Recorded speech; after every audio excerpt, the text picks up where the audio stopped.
Foi a escola. Olha lá. Aí a Anne viu ela e falou: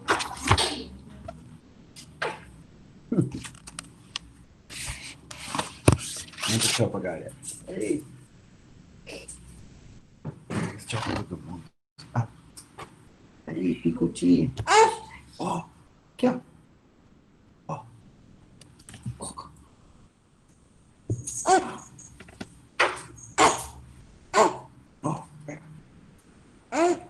Chama todo mundo. Picotita. Aí, pode pegar ela aqui que eu vou começar. Calma, calma, calma, calma.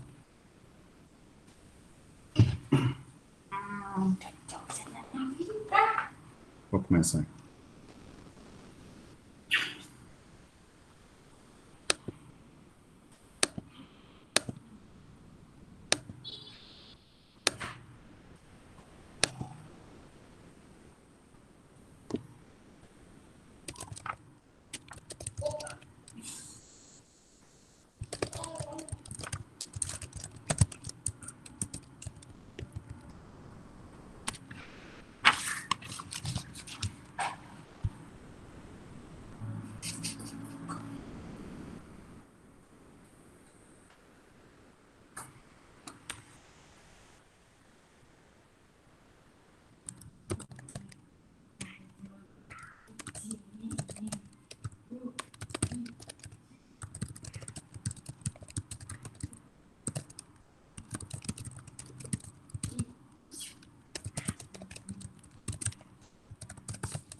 Bom, vou começar aqui a fazer chamada. Já tem um número considerável de alunos.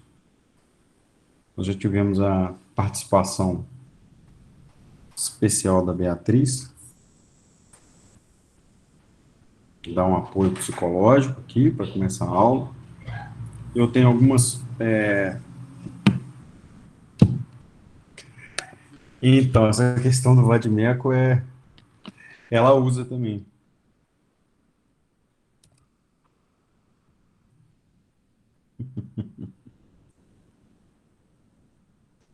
Eu sei. Eu vi que agora, um pouco antes de começar a aula, vários alunos mandaram os exercícios. Só para fazer uma observação, muitos alunos estão esquecendo de colocar o título, o assunto, quer dizer, do e-mail. O que acontece? Se você não coloca o assunto, aula síncrona, oitavo período, o meu e-mail não consegue separar o oitavo período do sétimo, do sexto, sexto A, sexto B, as turmas que eu dou aula. Então, eu não consigo separar por pastinhas e isso pode gerar alguma dificuldade para corrigir o exercício, tudo bem? Então, fiquem atentos aí. Eu vi que a sala de vocês, diversos alunos colocaram exercício, não colocaram aula síncrona na oitavo período. Para esse agora, eu já consegui separar. Mas para os próximos, inclusive o dessa semana, fique bastante atento com isso aí para não gerar problema. Tá joia? Vamos à chamada aqui. Eu tenho outras situações para conversar com vocês. O prazo, Isabela, é até o final da aula. Eu estou fazendo esse comentário porque eu acessei o Meet pelo e-mail institucional. E aí, quando eu abri o e-mail, eu vi diversos na caixinha do oitavo período. Aí, por exemplo, alguns alunos que eu conheço pelo nome não estão caindo na caixinha do oitavo período, está na minha caixa de entrada geral. E aí eu percebi que é porque não colocou o título aula síncrona oitava. Mas aí eu já encaminhei para a caixinha correta e não há problema. Só os próximos que tomam esse cuidado. Tá joia? A Diane, Aloísio, Álvaro, Amanda, Ana Flávia, Anderson, Anne, Bruna Passarotto, Bruno, Cristina,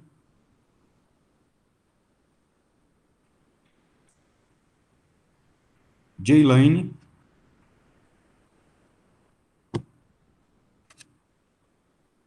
Fabiola, Fernanda,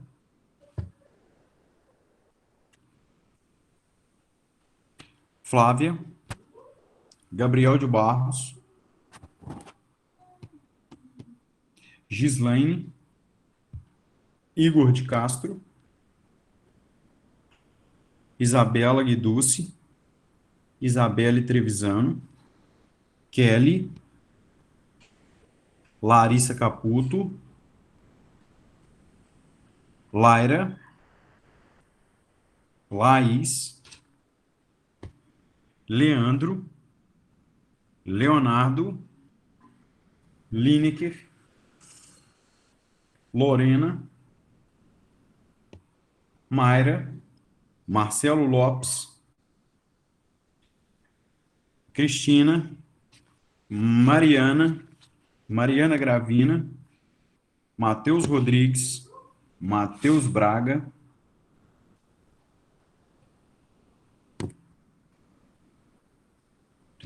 Paloma, Pedro, Priscila,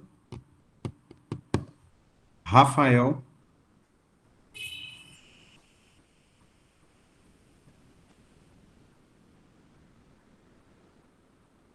Raíssa, Renata Santos, Rodrigo Valentim, Stephanie, Sabrina,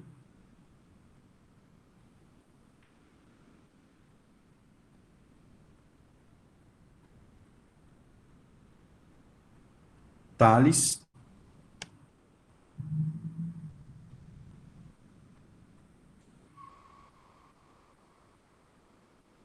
Thaís, Marçal, Thalita, Tiago Arruda, Viviane e Washington. Ok. Alguém eu esqueci de falar o nome?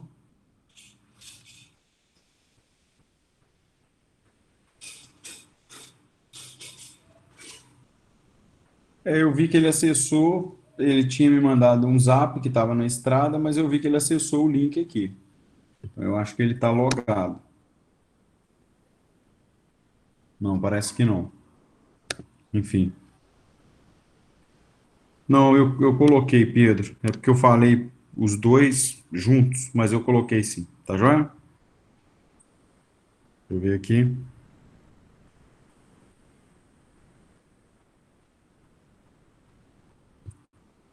Tá ok.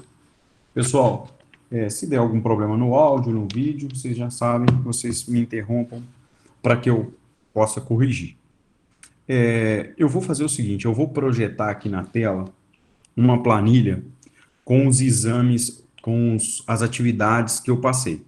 Então, você vai conferir o seu nome e o campo das atividades que está marcado com xizinho. Cada xizinho significa que você me entregou o exercício. Então, eu vou projetar aqui uma planilha Excel, vai estar lá o nome de todos vocês, as datas por semana, 3 exercícios, e você vai conferir se está correto os exercícios que você fez. Lembrando que isso não é nota. A nota você já recebeu por e-mail, ou ainda vai receber o dos outros exercícios. Isso é a frequência que você está fazendo o exercício. Por que eu estou dizendo isso? Para você já conferir de uma vez, porque no final do semestre são 16 pontos distribuídos dessa forma, para você não ficar pendente ou eu ficar desorganizado com as minhas planilhas. Então, eu vou usar esse minutinho da aula, eu vou projetar na tela, você vai identificar o seu nome e vai analisar. Bruno, está marcado lá que eu não fiz o exercício do dia 18, sei lá, chutei uma data, mas eu fiz. O que você vai fazer? Você vai me reenviar o e-mail e um print comprovando o horário e o dia que você me mandou o exercício. Que aí eu corrijo e lanço aqui na minha planilha, ok? Então, se você tiver algum erro na minha planilha, basta que você comprove me reencaminhando o e-mail com aquela partezinha printada do horário e o dia que você me mandou. Eu vou e corrijo a planilha, ok? Então, muito simples, não precisa criar tumulto no grupo, porque eu não consigo ler todas as mensagens. Ô, Isabela, eu não sei se são 3 com o de hoje ou 3 que já se passaram do primeiro estudo dirigido. Mas aí na planilha, provavelmente são 3 com o de hoje, né? Na planilha vai ter no cabeçalho o nome e as datas. O de hoje não conta, tá? Então vão ter só 2 campos para você conferir. Por quê? Porque eu não corrigi ainda, porque até o final da nossa aula aqui você pode enviar o seu exercício. Até me parece que a Isabelle Trevisano saiu para fazer isso, que ela respondeu presença e saiu, tá? Então eu vou projetar aqui e você confere aí pelo seu nome, ok? Só um instante que eu vou projetar a minha tela e eu vou deixar alguns segundos aí projetado. Ah, Isabelle está aí. É porque você falou que ia mandar. Não, tranquilo. Eu vou projetar aqui, deixa eu só abrir o campo e rapidamente vocês, para que a gente dê continuidade à aula. Deixa eu achar aqui, lista de exercício. Só um instante.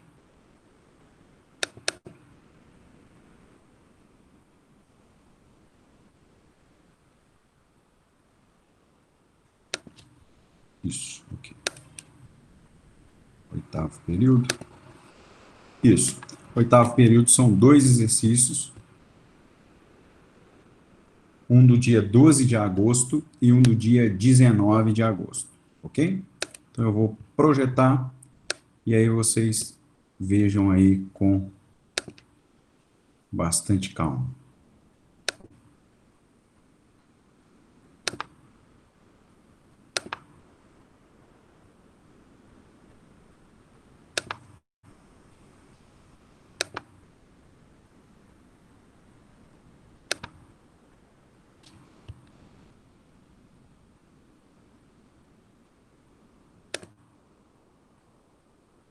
Conseguem ver a planilha? Estão conseguindo ver? Vou aumentar aqui um pouquinho. Eu vou abaixar aqui, eu não posso aumentar muito, porque senão foge o nome. A planilha está aqui até o 35. Sabrina Amaral, tá? E eu vou descer um pouquinho aqui para os outros alunos verem. Ah, tem todos os períodos aqui embaixo lá, né, que são as turmas que eu dou aula. Esses são os e-mails que eu tenho cadastrados de vocês, que são os e-mails que eu recebo o exercício e que eu devolvo o exercício, ok? Então, ó, isso aí, focado. Eu vou descer um pouquinho aqui, e aí vocês vão olhar aqui o pessoal que está com o nome mais embaixo, ó. Matheus Braga, o nome está mais embaixo, ok? Então, até a letra S de Sabrina, aqui estão os demais nomes. A coluna que vocês estão vendo da letra C é do dia 12 e a coluna da letra D é do dia 19. Então, por exemplo, Tiago Silva, que está aqui na nossa aula.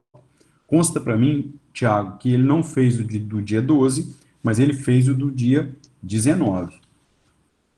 Ok? Matheus Braga, deixa eu achar aqui. Matheus Braga também consta que ele não fez o do dia 12, mas fez o do dia 19. E assim vocês conseguem analisar o nome de vocês. Se tiver faltando algum exercício e você entregou o exercício, você vai me reenviar com print, tá? para que eu possa, no final, atribuir, porque são muitos pontos que vão ser distribuídos desses exercícios. Ok? Alguém mais quer ver aqui? Posso fechar? Posso subir? O que eu posso fazer? Alguém me dá uma dica aí? Todo mundo já viu o seu nome?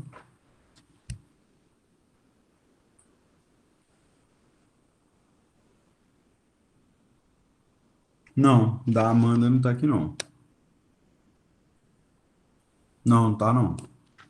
Provavelmente ela não enviou nenhum, ou pelo menos eu não recebi nenhum, e aí eu não lancei na planilha. Porque se você reparar, esses são os nomes que eu acabo conhecendo com a forma como eu conheço vocês, né? E não é o nome da chamada, por exemplo. Então, provavelmente eu não recebi nenhum e-mail e aí não pude atribuir nota para ela. Tá? A Amanda tá aí. Provavelmente foi isso. Tudo bem, pessoal? Posso fechar? Posso dar continuidade à aula? Tá ok? Lembrando que isso aqui não é nota, tá?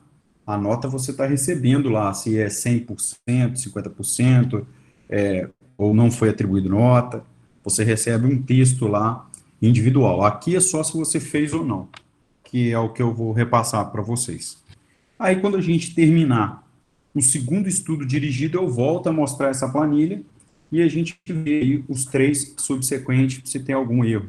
Na turma do sexto B, por exemplo, nós tivemos alguns erros porque aluno estava matriculado em turma diferente, mas eu acho que a turma do oitavo, por ser uma turma só, ela não vai ter muito esse problema. Tranquilo? Posso fechar aqui a tela? Acho que sim, né? Todo mundo conseguiu ver? Acho que ninguém ficou com dificuldade, não. Quem não está aí na aula, depois o líder de sala explica para eles lá. Tranquilo? Pessoal, aí agora, vamos dar uma olhada se eu terminei de falar sobre petição inicial. Porque eu quero terminar a petição inicial e quero começar com vocês procedimento. Então, alguém me dá um retorno se eu terminei petição inicial. Vê para mim se eu terminei, porque nós precisamos falar sobre procedimento. E é um dos temas mais importantes aí dentro do processo do trabalho para as pessoas que forem atuar na área trabalhista, que é o procedimento. Para quem já quiser fazer a anotação dos artigos que nós vamos trabalhar, nós estamos lá no título de dissídios individuais e nós analisamos o artigo 840. Todo mundo lembra aí? Eu ainda estou aguardando alguém me dar um retorno do ponto que parou a matéria. Terminei, né? Breve exposição dos fatos, e aí nós vamos ter dos pedidos. Então, rapidamente, eu vou falar sobre a exposição dos fatos, aquela diferença, vou falar dos pedidos e vou fazer uma observação sobre um texto que eu coloquei agora à noite como texto complementar. Não serve só para a matéria de processo do trabalho, mas eu deixei lá um resumo, um artigo, né, um compilado que eu encontrei num livro que eu ganhei de presente. A professora Aline me deu um livro de presente, e hoje eu estava lendo esse livro para fazer uma ação coletiva e me deparei com uma parte do livro, um artigo do livro, porque o livro é composto de vários artigos, que falava sobre o comparativo entre a petição inicial trabalhista e a petição inicial lá do processo civil, lá do artigo 319. O que eu fiz? Eu digitalizei esse artigo, coloquei no Siga para vocês como material complementar. Então, você vai encontrar lá artigo complementar ou material complementar à aula síncrona de hoje. Eu vou cobrar alguma coisa daquilo para o exercício? Não. Eu coloquei artigo resumo, assim, algo para quem for estudar para concurso e para prova da UAB, esse artigo é um resumão, ele tem reportes, artigo comparando um artigo com outro, ajuda muito no seu estudo. Eu tinha esse livro já há um tempo, eu ganhei esse livro há um tempo, e não sabia desse artigo lá, senão eu teria usado na minha aula de processo civil anteriormente. Porque ele trabalha com um comparativo da petição inicial do processo civil com a petição inicial trabalhista. muito importante para o nosso estudo aqui, tá joia? Então fica essa dica aí de leitura, não é para cobrar nota, enfim, acho que são, não me recordo, mas acho que são 12 páginas, e um pequeno pedacinho assim que eu recortei, mas tem um resumo fantástico de petição inicial. Ele termina lá em saneamento. Então, aquelas pessoas que têm dificuldade de compreender as hipóteses de inépcia da petição inicial, as pessoas que têm dificuldade para compreender pedido alternativo, pedido sucessivo, atribuição do valor da causa, hipótese do artigo 292 de atribuição do valor da causa, vale muito a pena uma leitura, porque é um resumo, tá joia? E, assim, refresca muito a sua, o seu estudo anterior e ajuda para a gente aqui. Eu não me recordo, mas o livro é assim, comentários do CPC e sua aplicação ao processo do trabalho. Nas páginas, lá em cima das páginas tem o cabeçalho, tem o nome do livro. Eu não sei se o livro inteiro tem em PDF, mas aí com certeza deve ter, porque vocês sabem melhor do que eu, hoje se acha tudo em PDF. Mas o que eu posso fazer? Eu posso tirar uma foto da página do livro amanhã, da capa do livro amanhã, e disponibilizar para vocês, e aí no Zap vocês procuram. Mas o artigo já está lá, tá? Vale muito a pena ler o artigo. Não estou falando como professor que vou cobrar isso em prova, não. Estou falando para que você, no 8º período, vale a pena tirar um tempinho para ler 12 páginas. E esse comparativo e a importância de saber pedidos sucessivos, pedidos alternativos, quando que um pedido deve ser atribuído um valor certo. Eu vou usar isso aqui na aula agora, vou mencionar isso para vocês agora, mas assim, fica essa dica, vale muito a pena a leitura, você vai fazer uma revisão de petição inicial, inclusive dos maiores erros, ele traz uns, eu vou falar uns quadradinhos, mas é tipo umas ressalvas assim, ele coloca o artigo e coloca lá artigo 320, por exemplo. E aqui ele faz os comparativos e vai fazendo comentários do artigo 320. Muito legal. Foi útil para mim hoje mais cedo, tá? Eu estava fazendo uma cautelar de exibição de documentos numa ação coletiva. E aí eu queria saber se a inicial trabalhista e a inicial do processo civil tinham os mesmos requisitos quanto ao valor atribuído ao pedido. Porque se eu estou falando de uma cautelar de exibição de documento, se você olhar a regra do 292, e aí fica aqui para a nossa aula de agora também, o meu exemplo, eu estava lendo agora à tarde o seguinte, pela regra do 292 não se encaixa. Então, se você olhar os requisitos de atribuição ao valor da causa, não encaixa nenhuma das hipóteses para uma cautelar antecedente de exibição de documentos. Eu quero ingressar com uma ação civil coletiva, para que uma determinada empresa apresente os laudos ambientais que ela tem. Isso para quê? Para fundamentar, ou para que eu tenha direito lá no 354, para ver se eu tenho direito a ingressar com uma ação principal. No entanto, eu não conseguia mensurar o valor da causa, por ser uma obrigação de fazer uma entrega, uma exibição de um documento. E aí surgiu a dúvida quanto a esse comparativo. A primeira dúvida, eu iria chutar um valor da causa? A segunda dúvida, a petição inicial traria alguma diferença na sua elaboração? Então, essas foram as dúvidas que eu precisei estudar, e esse artigo que eu estou dizendo para vocês aí foi de extrema relevância, ok? Então, fica aí a minha dica, vale muito a pena, é algo que foge um pouco da doutrina, e vocês vão ter uma visão muito prática aí, tá? Eu fiz com bastante cuidado e carinho aí, para que vocês lessem.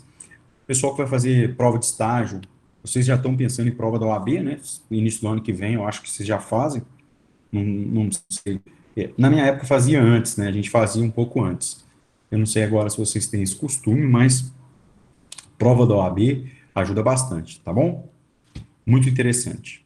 É a professora Aline, que dá aula de Direito Material para vocês, que me deu o livro, ela me deu os livros que ela utilizou para o mestrado, ela me presenteou, enfim, eu utilizo bastante. Voltando aqui, o pessoal que comentou aí no grupo, veja se o meu áudio está falhando ou se o meu vídeo está agarrando.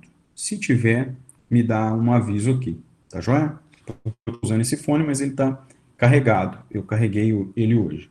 Mas caso continue gravando, se estiver travando, eu uso o fone, eu deixei um fone aqui do lado.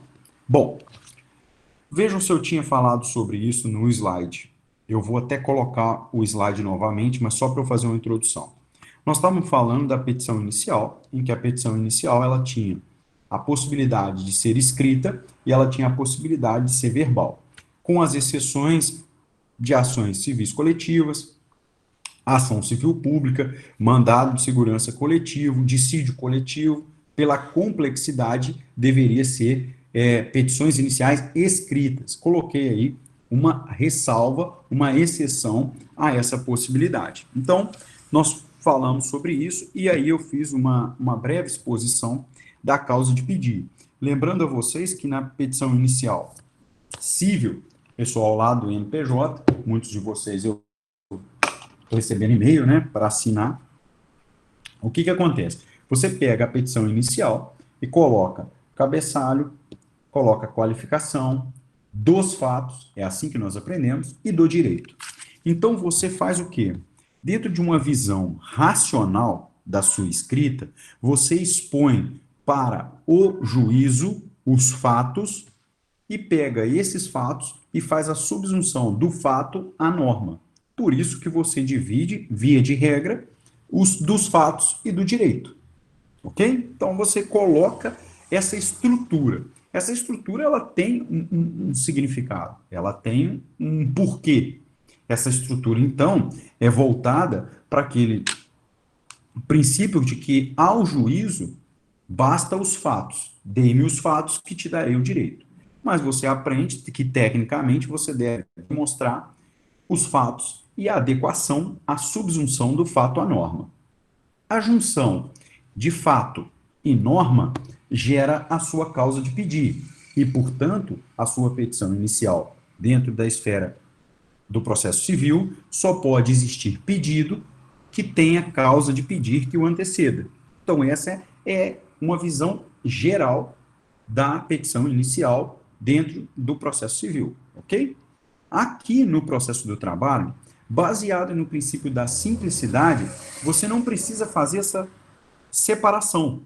Você pode, pela simplicidade, trabalhar em cada um dos tópicos, você pode trabalhar nesse tópico com fato e direito. Fato, direito, fato, direito, fato, direito. Você não precisa contar todos os fatos e fazer a adequação de toda a matéria de mérito ou de direito. Você pode, então, dos fatos, aquele fato e adequar àquela norma compatível com aquele fato.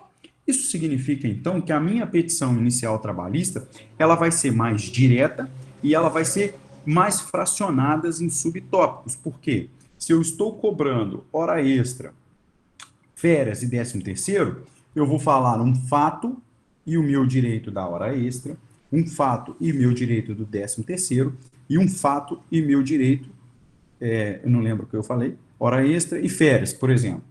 Então, para cada um dos meus pedidos que eu irei fazer em condenação, eu vou criar um subtítulo e dentro desse subtítulo eu conto o fato e o direito. Ela vai ser, então, uma petição inicial praticamente toda fracionada. Ela não vai ter uma simples separação entre todos os fatos e todo o direito. Ela vai ser toda fracionada em pequenos relatos do fato e do direito e pequenos relatos do fato e do direito. Isso com base em qual princípio? O princípio da simplicidade. Porque você há de convir comigo que uma petição feita dessa maneira que eu estou explicando, ela se torna uma petição mais direta e mais simples. Por quê? Você vai relatar que você fez hora extra, hora extraordinária, e, portanto, você tem que receber essa hora extraordinária. Então, muito cuidado que, tecnicamente, uma petição inicial trabalhista, ela não tem essa separação dos fatos e do direito. Eu, particularmente, já cometi alguns erros lá atrás de fazer uma petição inicial trabalhista semelhante a uma petição inicial do processo civil.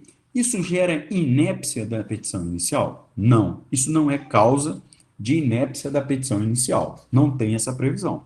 Porém, tecnicamente não é o correto, ok? E como nós temos que aprender a técnica de forma adequada, essa não é a técnica para se elaborar uma petição inicial. Bom, isso eu queria passar para vocês sobre, para eu finalizar aí a parte da causa de pedido, ok?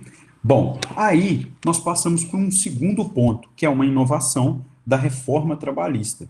O que a reforma trabalhista trouxe de novidade de novembro de 2017 para cá? Pessoal, quando eu fazia a petição inicial, antes da reforma trabalhista, nós fazíamos a petição inicial e atribuíam valor à causa. Esse valor à causa, ele era por aproximação do direito que se estava discutindo. Não havia a necessidade de se atribuir valores, olha o que eu estou dizendo, não havia necessidade de se atribuir valores aos pedidos, mas somente a necessidade de se atribuir um valor à causa. Ok? Então, prestem bastante atenção nesse raciocínio. Não havia necessidade de se atribuir o valor a cada pedido, mas era necessário se atribuir valor à causa. Como qualquer petição inicial, é requisito o valor da causa, você atribuir o valor da causa. A reforma trabalhista veio, e no projeto da reforma trabalhista vinda do Executivo, né, a reforma trabalhista, ela veio através do Ministro do Trabalho, para o Poder Legislativo. Um dos fundamentos para alterar o artigo 840 da CLT foi que o fato de você não atribuir um valor determinado para cada pedido de verba trabalhista gerava uma insegurança jurídica. E por que eu estou dizendo isso? Porque quando a gente for estudar ao longo da aula de hoje sobre os procedimentos no processo do trabalho estão atrelados ao valor da causa. Então, olha só, nós vamos começar agora a subir esses degraus das escadinhas processuais. Então, a primeira referência é o seguinte: a CLT, então, tinha essa falha segundo os legisladores. A ausência, ou não havia necessidade de se atribuir um valor para cada pedido. Então veio a reforma trabalhista e falou, olha, com o intuito de gerar mais segurança jurídica, principalmente para as empresas que são os maiores litigantes no polo passivo, vamos então alterar o artigo 840. E, portanto, surge o parágrafo 1º do 840 que o Leonardo vai colocar aí para nós. E você vai perceber que ele está escrito da seguinte forma, entre parênteses, redação dada pela Lei 13.467, a famosa reforma trabalhista. Está aqui. Deixa eu ver se fica menos... Pera. Você vai perceber que ele está aqui numa cor amarelinha aqui, laranjada. Por que ele está nessa cor amarelinha? Porque ele foi alterado, ok? Então, vamos lá. Está aqui o 840, parágrafo 1º. E você tem que fazer isso e anotar que o parágrafo 1º do 840 gera, se não cumprido o requisito do artigo 840, parágrafo 1º, ele gera a extinção do pedido sem resolução do mérito. E muita atenção que isso está acontecendo corriqueiramente, tá? Isso está acontecendo de forma assim, eu estou vendo várias iniciais com vários pedidos sendo extintos sem resolução do mérito por ofensa à parte final do parágrafo 1º do 840. Vamos lá. Ele está dizendo o seguinte, sendo escrita, a reclamação deverá conter a designação do juízo, a qualificação, a breve exposição dos fatos que resulte o dissídio. Ok? O pedido, que deverá ser certo, ó, a informação. O pedido deverá ser certo, determinado. Até aí, está igualzinho o CPC. Pedido certo e determinado. Vocês estudaram comigo que para que um pedido seja apto a ser julgado pela congruência, ele deve ser um pedido certo e determinado, porque o Poder Judiciário não é órgão consultivo, ok? Olha a inovação. Pedido deverá ser certo, determinado e com indicação de seu valor. E com indicação do seu valor. Você vai anotar aí no seu caderno ou na sua CLT que indicação do seu valor não significa pedido liquidado. Pedido liquidado é outra coisa, você vai fazer lá em liquidação de sentença. Aqui o pedido deve ter uma indicação do seu valor. Quando eu digo indicação do seu valor, você deve atribuir um valor a cada um dos seus pedidos, ok? Bruno, como que eu chego a esse valor se valor indicado é diferente de valor liquidado? Como que eu chego a esse valor? Você vai chegar a esse valor por aproximação. E eu vou explicar melhor, mas você tem que estar com esses conceitos mais afiados. Você vai chegar, então, a um valor por aproximação e não valor liquidado. O que é um valor liquidado? É aquele valor da sentença que você atribui juros e correção monetária.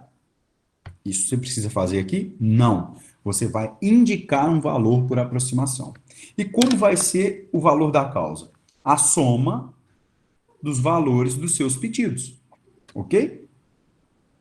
Tudo bem? Então tem 38 pessoas aí. Parece que é o Vander Bandada. Tem 38 pessoas.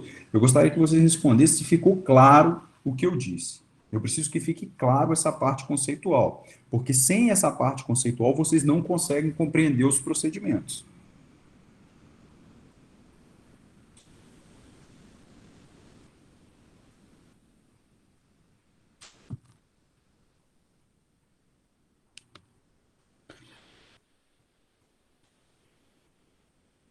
Perfeito. Então, olha só. Se você, então, não atribuir um valor ao pedido, pessoal, isso foi assim, várias demandas ao longo, a partir de novembro, várias demandas começaram a ter seus pedidos extintos sem resolução do mérito. Porque, olha, para quem está acompanhando pela CLT, dê uma olhada no parágrafo 3º do 840, também redação a partir da reforma trabalhista. Ele diz: os pedidos que não atendam ao disposto no parágrafo 1º deste artigo serão extintos sem resolução do mérito. Então, o parágrafo 3º é uma causa de extinção do seu pedido sem resolução do mérito. Sabe o que isso significava? Você entrava com uma ação, essa ação estava tramitando há 2 anos, você não atribuiu um valor, você não indicou um valor, mesmo que por aproximação. O que acontecia? Na hora do juiz dar a sentença, 840, parágrafo 3º, extinto sem resolução do mérito, pedido A, B, C, D, E, F. Pronto. Você tinha que entrar com a nova ação. Isso era o quê? Isso era uma falta de técnica processual. Não, você pode colocar o valor já liquidado. O problema, Raíssa, é o seguinte: mesmo que você coloque na sua petição inicial o valor liquidado, o transcorrer do tempo do processo vai tornar obrigatório, se procedente o seu pedido, que você faça a liquidação, porque você vai ter que adequar com juros e correção monetária. Até que muitos de vocês, vou pegar esse gancho, está acompanhando aí que há uma disputa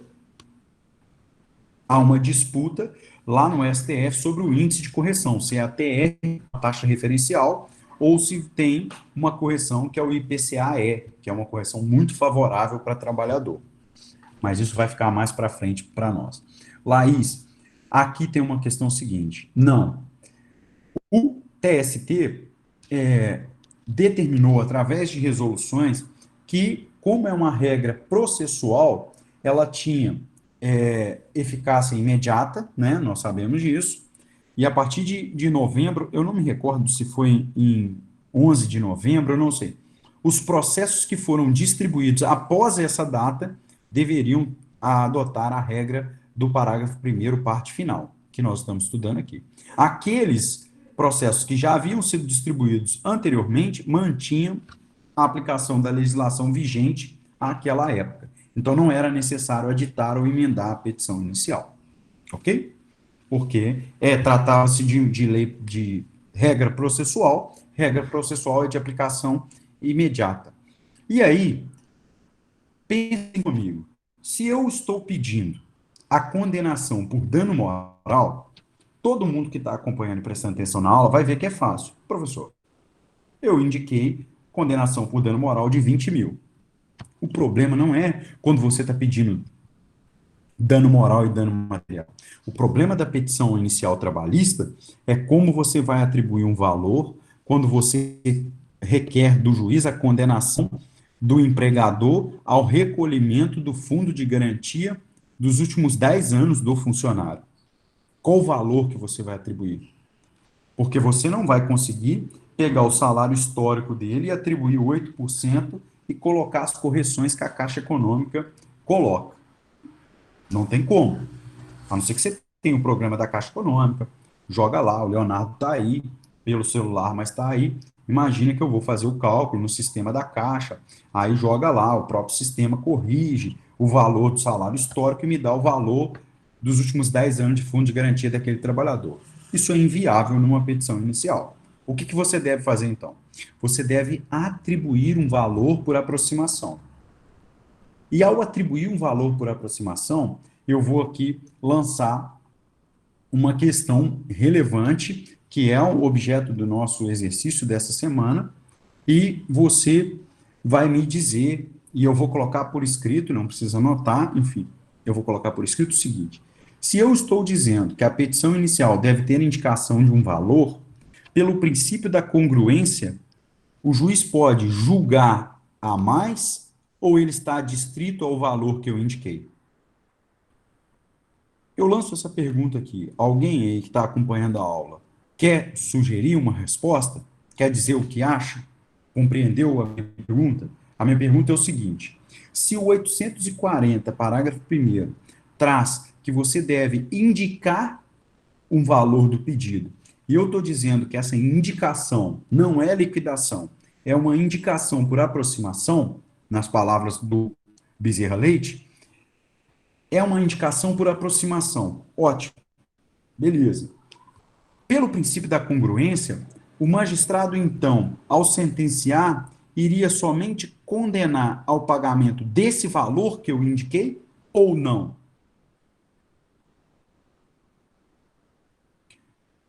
Ele está adstrito a essa indicação pelo princípio da congruência ou ele pode condenar a obrigação e em liquidação você faz a adequação?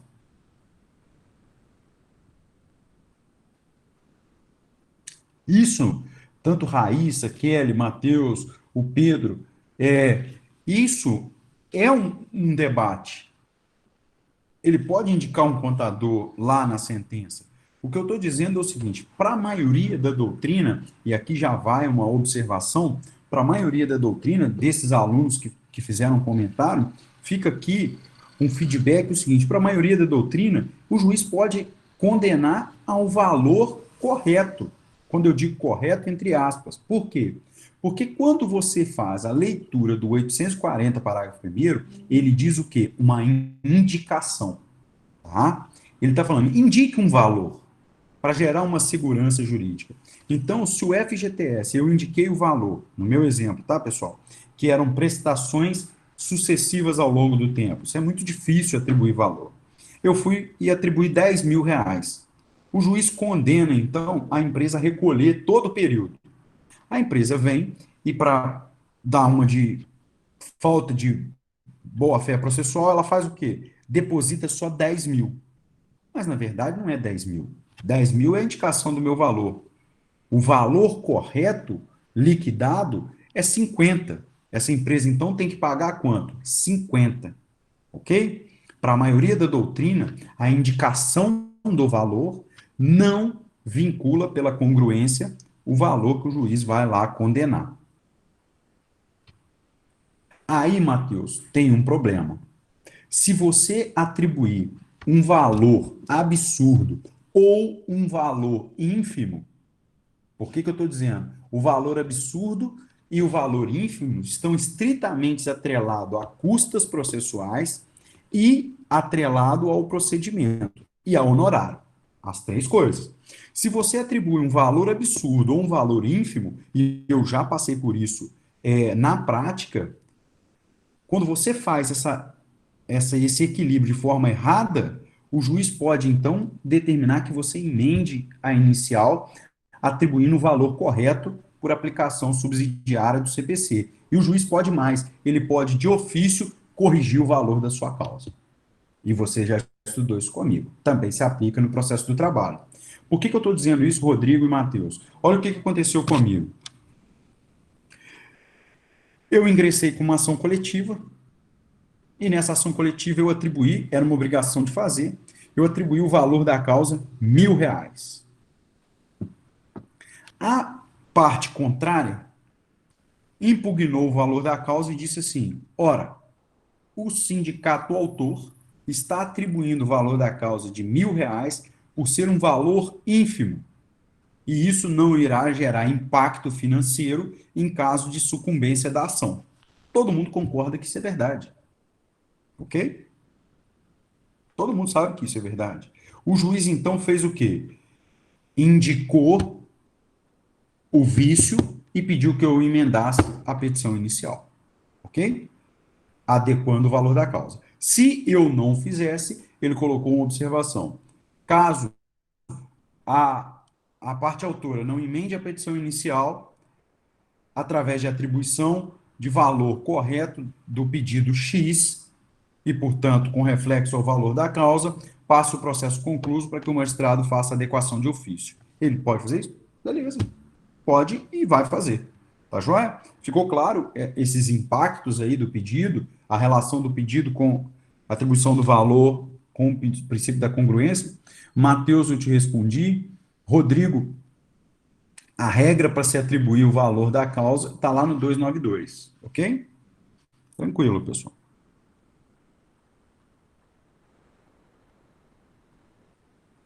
Ok? Não. O Tribunal Regional já corrigiu isso, Raíssa. Ele não pode extinguir sem antes determinar a emenda, tá? Excelente pergunta. Como também, se você não corrigir, ele não pode extinguir, a não ser que a correção, a determinação seja reiterada. Ele determina que você emende a inicial, você não emenda. Ele vai determina, reitera o pedido, você não, ele vai extingue. Mas ele pode, e é discricionário, chamar o processo e ele mesmo alterar.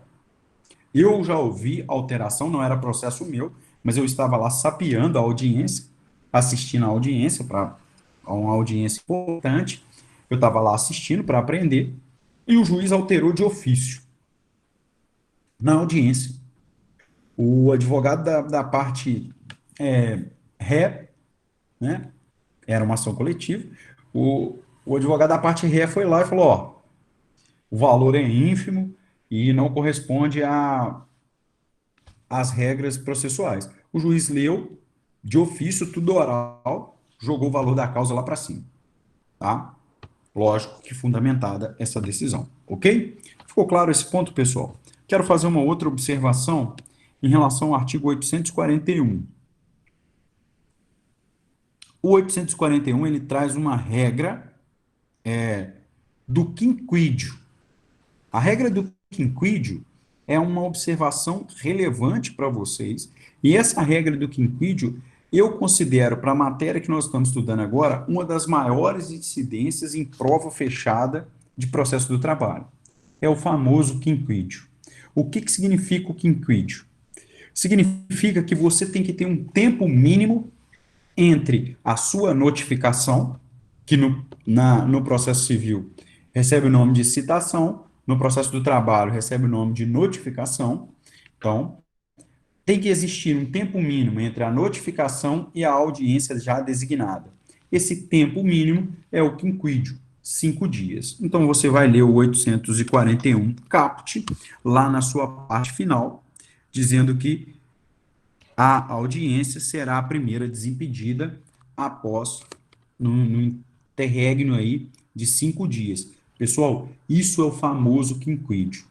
Na prática, o que acontece? O cliente te procurou para fazer uma contestação trabalhista, você tem então que contar da data da audiência e a data que ele recebeu a notificação, para que tenha no mínimo 5 dias. Muito obrigado, Rodrigo. Ok? Se não tiver os 5 dias, você deve pedir o quê? A redesignação da audiência. Por que que eu estou dizendo que o prazo de 5 dias é o mínimo para se fazer uma contestação? Porque o prazo para contestar no processo do trabalho é a data da audiência inaugural. Ok? Então, vou repetir.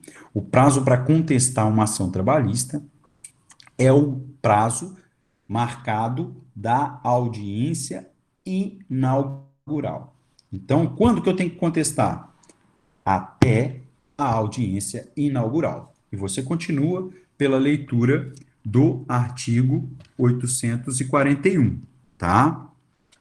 Ó, oferecida a contestação, ainda que eletronicamente, o reclamante não poderá, sem o consentimento do reclamado, desistir da ação. Isso é uma outra informação, mas eu quero aqui passar para vocês qual é a dinâmica da contestação. Hoje, pessoal, nós vivemos na era dos processos eletrônicos. Ah, mas até pouco tempo, não que eu seja velho, mas até pouco tempo nós tínhamos o processo físico. E eu sempre uso essa aula para explicar como era o processo físico, para que você entenda o processo eletrônico. Esse aqui é o meu processo. Bem, isso aqui é a audiência, a sala de audiência. Como era feito, e nós vamos estudar isso de forma procedimental. Mas eu estou explicando nesse primeiro momento. Como que nós fazíamos? Nós íamos para a audiência, e qual o prazo para contestar? É da audiência. Como que você contestava? Você levava a contestação impressa, em papel, debaixo do braço, lá na sua pastinha. Então você ia para a audiência. Chegava lá, nós vamos estudar essa ordem. O juiz, então, ato solene. Pessoal, quando eu estou dizendo ato solene, é formalidade. Se é ato solene, formalidade, gera preclusão temporal. Então, você tem os momentos dentro da audiência para manifestar sob pena de preclusão. Então, você chegava com a sua contestação debaixo do braço, procuração, atos constitutivos, você está lá. Cheguei. Com o seu terninho, lindo, você estava lá. Estava bacana. Aí o juiz, dentro das regras processuais, abria a audiência, apregoava. Todo mundo sentava, identificava e fazia a abertura da audiência inaugural. Quando ele abria a audiência inaugural, ele fazia o quê? A tentativa, a proposição de conciliação. Você vai entender por que eu estou dizendo proposição. O verbo propor a conciliação determina uma conduta ativa do juiz, inclusive atribuindo valores aproximados de acordo. Isso não é nenhuma nulidade. Então, o juiz estava lá sentado, ele propunha ou faria a proposição e a tentativa de conciliação. Ok? Não havendo a conciliação, ele fazia o quê? Recebia a sua contestação. Como que ele recebia? Você tirava ela da sua pastinha, debaixo do seu braço, e entregava para ele. Você entregava a ele. Ele abria, olhava os papeizinhos e constava na ata que foi o quê? Ato solene, foi recebida pelo juízo a contestação. Então, esse era o momento para contestar. Ok? Processo físico. Hoje, como que é no processo eletrônico? A mesma coisa. A mesma coisa. Só que o que está acontecendo? A prática está confundindo todo mundo. Porque na prática você leva o quê? Debaixo do braço? Você não leva. Quando você sai do escritório, você já inseriu no sistema a contestação. Você faz isso antes, praticamente, da audiência começar. Por quê? Porque você senta lá, tem acordo? Não, não tem acordo? O processo dá seguimento, mas a regra processual é a mesma. Ou seja, o juiz faz o quê? A tentativa e a proposição de conciliação, não ocorrendo a conciliação, ou sendo infrutífera a conciliação, melhor dizendo, ele recebe como ato formal a sua contestação no PJE. Ok? O que significa isso? Consta na ata e abre vista para a parte contrária. Então, o procedimento é o mesmo. O que mudou é que, na prática, você não apresenta lá um papel. Você já inseriu no sistema. Por isso que o parágrafo terceiro tem a seguinte redação: oferecida a contestação, oferecida a contestação, ainda que eletronicamente. O reclamante não poderá, sem o consentimento do reclamado, desistir da ação. Por que o legislador colocou ainda que eletronicamente? Justamente para você não confundir isso. Porque é raro, mas pode acontecer o seguinte: eu levo meu pendrive, olha que interessante, eu levo meu pendrive com a minha contestação e os documentos. Ao invés de eu levar debaixo do braço, eu levei aqui. Eu faço o quê? Excelência, eu vou contestar. Está aqui minha contestação, você enfia no computador do tribunal, insere no sistema naquele momento. Posso fazer isso? Eu posso fazer, ué. Tanto que tem os computadores lá para receber a contestação. Só que isso é raro acontecer. Isso não acontece. Os escritórios, os advogados, as contestações, elas são inseridas no sistema antes. Mas isso não altera as consequências e as regras processuais. É isso que eu quero dizer para vocês, porque eu estou vendo colega de profissão errando isso, achando que mudou tudo, enfim, que tudo alterou, enfim, o juiz não recebeu a contestação, a parte desiste e ele quer que tenha consentimento. Não, existe um ato solene do recebimento da contestação. Ficou claro essa minha explicação, pessoal, quanto a esse parágrafo terceiro, principalmente do quinquídio e do ato de receber a contestação, mesmo que seja por processo eletrônico, ok? Ficou claro isso? Respondam, por favor, para eu não ficar no vácuo.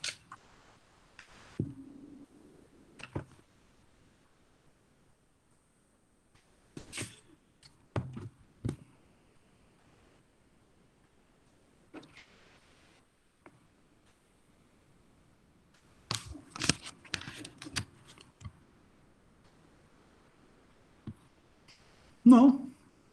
Raíssa, não tem diferença. Não tem diferença. A diferença, assim, prática, é porque quando é eletrônico, o que ele faz? Ele não pega aquilo e insere em carta, igual se você estivesse no juizado hoje de pequenas causas, né? Quando era físico, que agora nem é mais. Mas você não tem aquilo. O que você tem é ele clicando.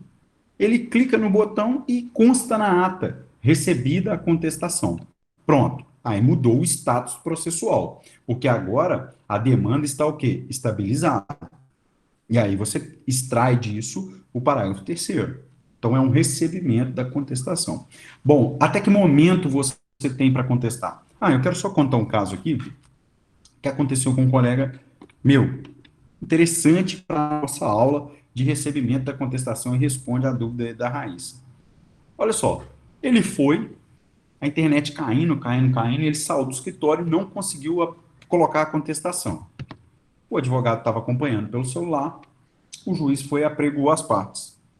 E o conciliador, mais o juiz, tentando fazer acordo. Olha, vamos fazer o seguinte, para a gente não entrar no mérito da ação, paga R$ 1.000, recebe R$ 1.000, estava lá a negociação. O advogado, então, fez o quê? Ele olhou no sistema e falou, não tem contestação, eu não preciso fazer acordo, porque não tem contestação, que a audiência começou e ele não contestou. Ok? Bom, a audiência começou, e aí ele fez o quê? Do mesmo jeito que um olhou, o outro olhou o celular. Ligou para o escritório e falou, protocola a contestação aí para mim. Protocolou a contestação. O juiz, então, quando constou na ata infrutífera a tentativa de conciliação, o juiz fez o quê? Olhou no sistema, está lá a contestação, recebeu a contestação e o processo seguiu normal. Não houve aplicação de nenhum efeito pela ausência de contestação. Entendeu esse exemplo? Como é que didaticamente fica mais palpável que há um procedimento a ser seguido, uma regra a ser seguida, e que a gente acaba esquecendo essa regra por causa do PJE, porque 99,9999 você já vai para a audiência com a sua contestação inserida no sistema, ok? Então, fica aqui essa observação. Com isso, nós passamos, então, ao estudo dos procedimentos. Nós temos 3 procedimentos. E aí, quando eu falo de procedimento, eu quero fazer uma observação. Não são 3 processos, são 3 procedimentos. E a primeira informação relevante é que esses procedimentos, eles têm relação com a alçada, tá? Um termo que nós estamos utilizando para valor da causa. Então, como que eu sei qual o procedimento que o meu processo vai tramitar? Está aqui no grupo para vocês, valor da causa. Então, eu sei que o meu procedimento da ação do senhor João vai ser o procedimento X. Como que eu sei isso? Com o valor da causa que eu atribuí à petição inicial. Então, é o valor atribuído à causa que determina qual o procedimento. Isso, em outras palavras, significa que o procedimento é definido pelo seu valor de alçada. Nós temos 3 procedimentos. Nós temos o procedimento sumário, o procedimento sumaríssimo e o procedimento ordinário. Ok? Então, no processo do trabalho, nós temos o procedimento sumário, nós temos o procedimento sumaríssimo e nós temos o procedimento ordinário. Cada um desses procedimentos estão atrelados ao valor atribuído à causa. E essa relação segue um critério de fixação, que é salário mínimo. Ok? Então, eu vou repetir. Cada um desses procedimentos possui como critério o número de salários mínimos que tem a causa. Então, primeiro eu faço a minha petição inicial, indico um valor para cada pedido, e o valor da minha causa vai ser a soma dos valores da indicação de cada pedido. Este valor da causa será o quê? Referência para o procedimento que essa minha petição inicial irá seguir. Então, eu tenho que converter o meu valor da causa em números de salário mínimos vigentes no momento da distribuição da ação, para que eu defina qual o procedimento que esse meu processo vai seguir. Então, eu vou repetir para ficar claro para vocês. Primeira coisa, a minha petição inicial, sob pena de ser extinto sem resolução do mérito pedido, ela deve indicar um valor para cada pedido. Então, cada pedido vai ter um valor indicado. O valor da causa, então, vai seguir a regra do quê? Da soma dos meus pedidos. Ok? Este valor da causa, dividido pelo salário mínimo vigente, vai definir para mim qual o procedimento que eu irei adotar nesse meu processo. Se é o procedimento sumário, procedimento sumaríssimo ou o procedimento ordinário. Lembrando aos senhores, o aspecto dos artigos. Procedimento sumário, lei específica. Procedimento sumaríssimo, anotem, artigo 852-A. Todo mundo aí está anotando? Até o 852-I. Então, rito sumário, lei especial, lei específica, desculpa. Sumaríssimo, artigo 852-A ao 852-I. E o procedimento ordinário? Todos os demais. Aqueles que não se enquadrarem no sumário nem no sumaríssimo, caem na regra do procedimento comum ordinário. E as ações especiais, também no procedimento comum ordinário. Aqui fazendo uma observação, também colocando aí para facilitar a sua anotação. Fazendo uma observação, as ações especiais sempre vão tramitar pelo procedimento ordinário. Isso significa, então, que as ações especiais de dissídio coletivo, ações de cumprimento, mandados de segurança coletivo, habeas data, habeas corpus, serão sempre o quê? Pelo procedimento ordinário, independentemente do valor atribuído à causa. Ok? Então, essas são as informações iniciais que eu quero passar para vocês sobre os procedimentos. Até esse momento, alguma dúvida, pessoal?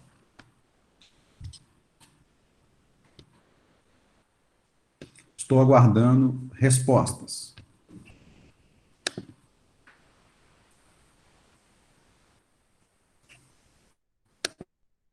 Espero mesmo que esteja todo mundo prestando atenção, ok? Então, diante da ausência de dúvidas, eu vou colocar então para vocês o exercício dessa semana. Lembrando que são 48 horas contados do encerramento da aula para responder os exercícios, ok? Deixa eu só abrir o arquivo aqui. Todo mundo teve acesso aos slides, né? Os slides estão disponíveis lá no Siga para vocês de procedimento. Slide muito bom, por sinal. Pelo menos eu achei interessante. Faz uma referência muito boa. Nós vamos fazer 2 exercícios, tá?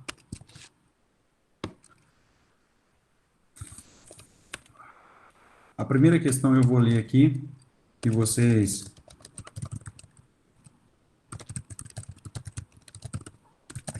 é aquela que eu já comentei durante a aula. A obrigatoriedade de indicação do valor da causa, nos termos do artigo 840, parágrafo 1º,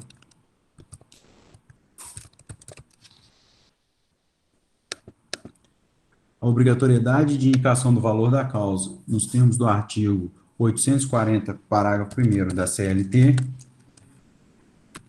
viola o princípio da congruência? Então, essa é a primeira pergunta, ok? E justifique.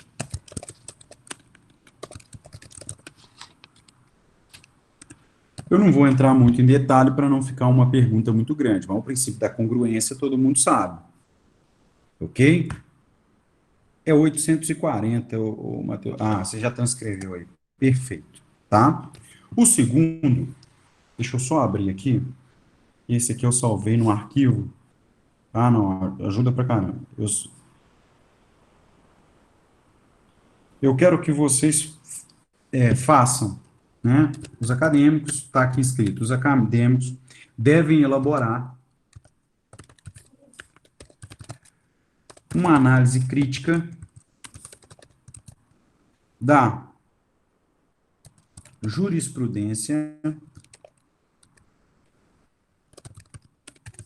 do STF. Aí coloque para mim, Matheus, o informativo 980. Então, os acadêmicos devem elaborar uma análise crítica da jurisprudência do STF, entre parênteses, informativo 980, né? O informativo do STF 980. Aí você coloca aspas para mim, Matheus. A Justiça do Trabalho não tem competência para processar e julgar ações penais. Oi.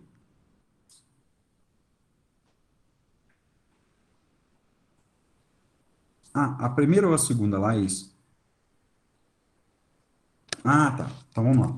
Os acadêmicos, né, o aluno, melhor dizendo, o aluno, a minha redação aqui, o aluno deve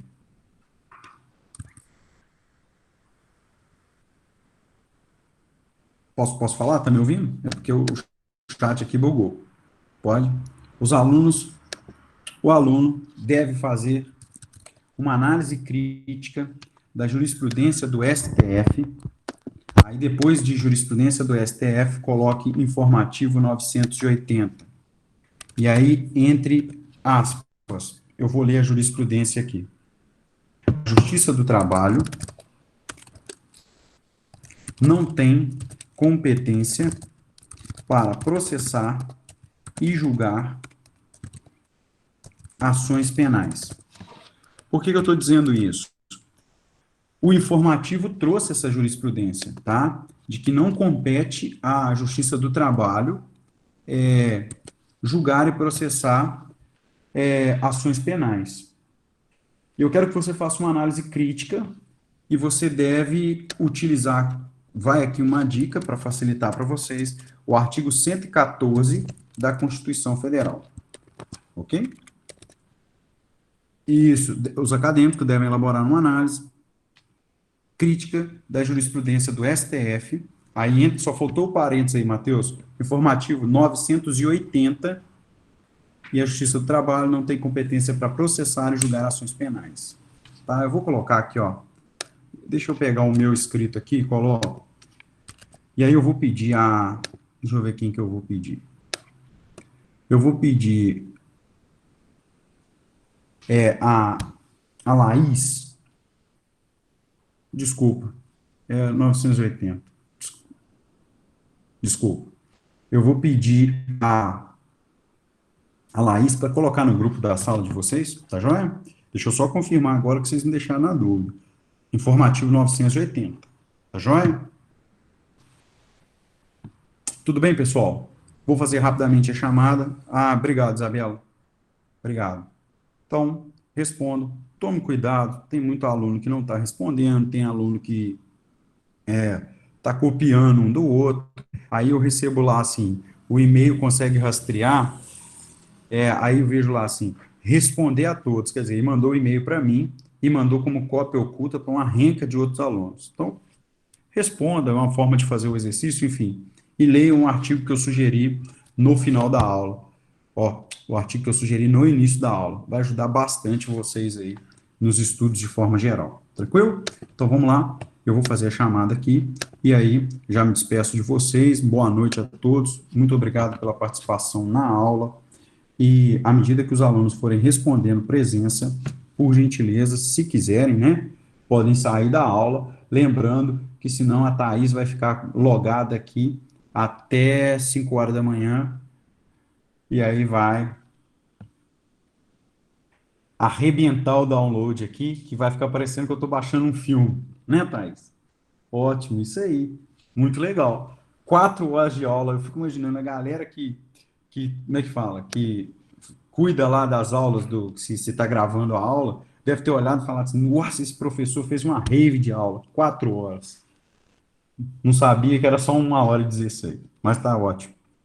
Vamos lá, fazer a chamada. Tem sim, eu posso, do estudo dirigido, eu não entendi qual o espelho da prova. Depois especifica para mim qual que é o. Pode me mandar por e-mail, especifica para mim qual do estudo dirigido, porque o estudo dirigido tem exame remoto, atividade remota, exercício semanal, eu fico zureta. Depois me explica o que, que é o gabarito, que aí eu tento colocar. Adjane, Aloísio, Álvaro, Amanda, Ana Flávia, Anderson,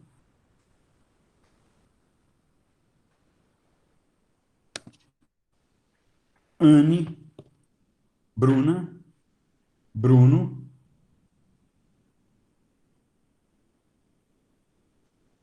Cristina, Jailane, Fabiola, Fernanda, Fernanda Barroso, Flávia, Gabriel Barros, Gislaine, Igor de Castro, Isabela, Isabelle, Kelly,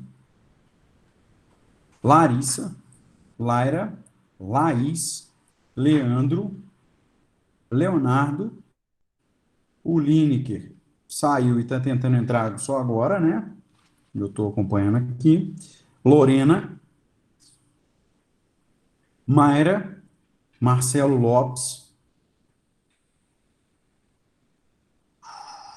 Cristina, Mariana Ferreira, Mariana Gravina, Matheus Rodrigues, Matheus Braga, me ajudou bastante na aula, obrigado. Paloma, Pedro, Pedro Araújo, Priscila, Rafael, Raíssa, Renata participou bastante, a Raíssa, obrigado. Renata, Rodrigo, Sabrina, Stephanie, Thales, Talita, Thaís Marçal, Tiago Arruda, Viviane e Washington. Boa, Thales. Vascão. Alguém que eu esqueci o nome? Ah, sim, eu vou olhar lá, tá joia? Eu olhei hoje à tarde, provavelmente eu não vi o seu ainda. Não esqueçam, quem ainda está logado aí, de quando for mandar o exercício, aula síncrona oitavo, tá?